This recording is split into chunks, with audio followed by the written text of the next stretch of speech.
Hello friends, Rehman গার্ডেন্সে আপনাদের প্রত্যেককে স্বাগতম। আশা করছি আপনারা প্রত্যেকে সুস্থ আছেন এবং ভালো আছেন। আপনাদের প্রত্যেকের সুস্থতা কামনা করে আজকে একটা নতুন ভিডিও শুরু করছি। আপনারা ভিডিওতে যে আম গাছটা দেখছেন, এই আম গাছটার নাম 3 টেস্ট আম গাছ। এর শোনা যায়, আমি খেয়ে দেখেছিলাম কাঁচাবেলায়, এই 3 টেস্ট আম খুব মিষ্টি কাঁচা মিঠে আমের মতো। তবে পাকা অবস্থায় শুনেছি এর 3 রকম টেস্ট হয়, তবে আমি খেয়ে দেখিনি। 3 টেস্ট আম গাছ খুব তাড়াতাড়ি ফল দিতে সক্ষম এবং এটা একটা হচ্ছে উন্নত ভ্যারাইটিস।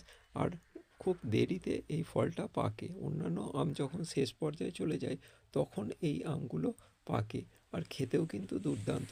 কাঁচাবেলায়ও মিষ্টি আর পাকলেও টক মিষ্টি স্বাদে, খেতে কিন্তু অপূর্ব। আপনারা এই 3 টেস্ট আম গাছ অবশ্যই আপনাদের ছাদ বাগানে বসান। আর এই বোলটা, আমি এই গাছটা যখন কিনে এনেছিলাম ট্রেনে ভিড়ের চাপে এই বোলটা ভেঙে গেছে।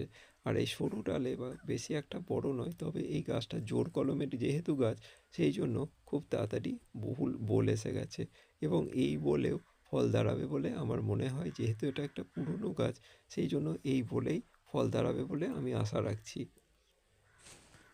তো আপনাদের কাছে যদি এখনও 3 টেস্ট আম গাছের গাছ যদি না থাকে, তাহলে অবশ্যই একটা 3 টেস্ট আম গাছ বসান। এটা খুব ছোটো টবেই কিন্তু ফল দিতে সক্ষম। আর বড় জায়গাতে যদি বসান তাহলে কিন্তু আরও বেশি ফল পাবেন নির্দ্বিধায় বা নিঃসংকোচে।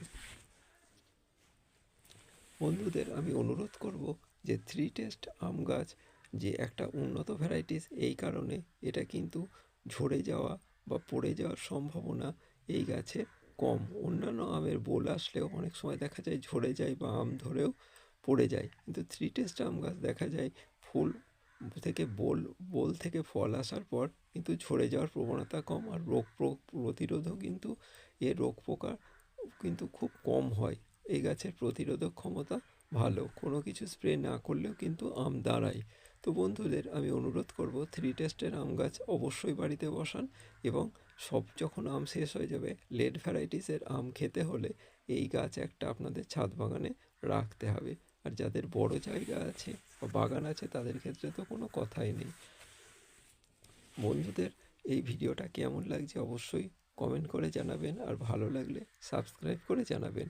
গাছটা টেনে আনার সময় পাতাগুলো অনেক ভেঙে গেছে, সেই জন্য এত ছোট দেখাচ্ছে, কিন্তু গাছটা ঝাঁকালোই ছিল, পাতা ভেঙে যাওয়ার জন্য এরকম হয়েছে। তা বন্ধুরা আজকেই এইটুকুই, প্রত্যেকের সুস্থতা কামনা করে ভিডিওটা এখানেই শেষ করছি। নমস্কার।